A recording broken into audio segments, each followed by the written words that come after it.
이 위대한 구원. 크로스포인트 주니어 처치에서 전해드리는 이 시간, 담당의 Darin Pantley 형제입니다. Greetings. This is Darin Pantley from Crosspoint Bible Church. When America was founded in 1776, people dreamed of a better life, a better future. They summarized those ambitions in the Declaration of Independence. All men are created equal. We all have a right to life, liberty, and the pursuit of happiness. But 155 years later, America had not managed to fully achieve all of those dreams. Our country was struggling, and we entered the Great Depression of the 1930s. James Truslow Adams, a writer and historian, published a book in 1931 titled The Epic of America. In that book, he talked about the American dream. The ideas sounded familiar: freedom, equality, upward mobility. But that title, American Dream, really caught on. People liked the sound of that. In those times, people really liked the sound of a fair society, where everyone has an opportunity to reach their full potential. That was 94 years ago. As time passed, people began to interpret the American dream in different ways. Less emphasis on making sure society is fair, a bigger focus on me. A bigger focus on getting money, getting rich, being successful. Now, some Americans think everyone can be rich if they try hard enough. If you want to achieve the American dream, how would you do it?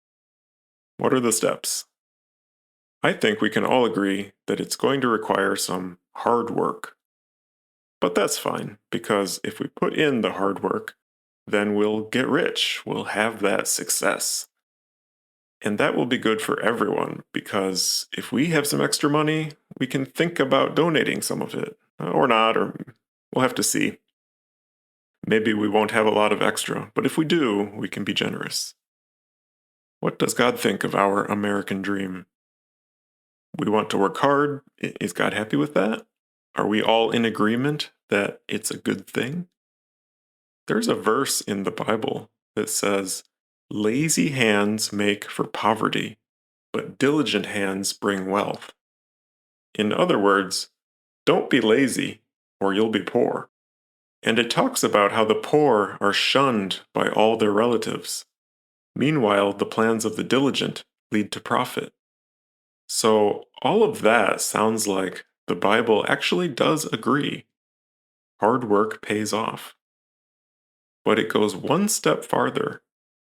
It also says, whoever disregards discipline comes to poverty and shame. But whoever heeds correction is honored. Sure, hard work is helpful, but we also have to be smart about it.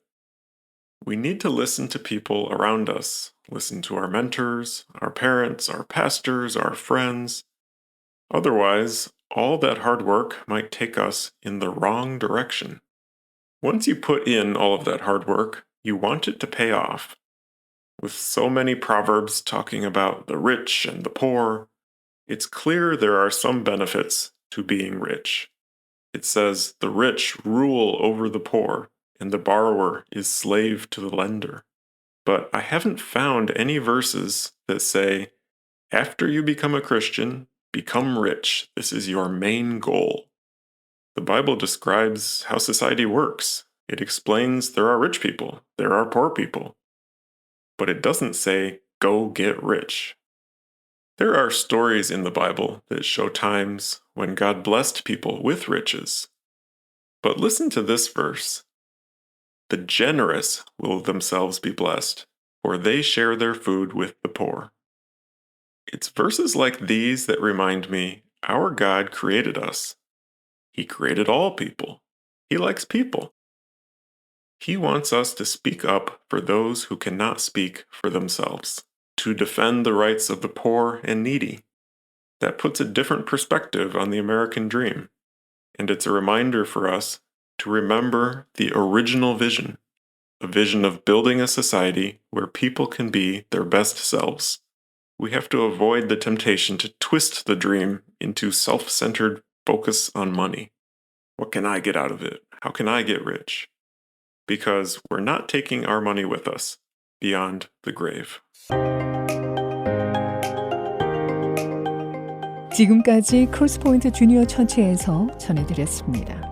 언어와 문화의 장벽을 없애고 실시간 동시 통역이 제공되는 크로스포인트 주니어 처치의 주일 예배 시간은 오전 11시이며 교회에 대한 안내는 847-212-6775로 문의해 주시길 바랍니다.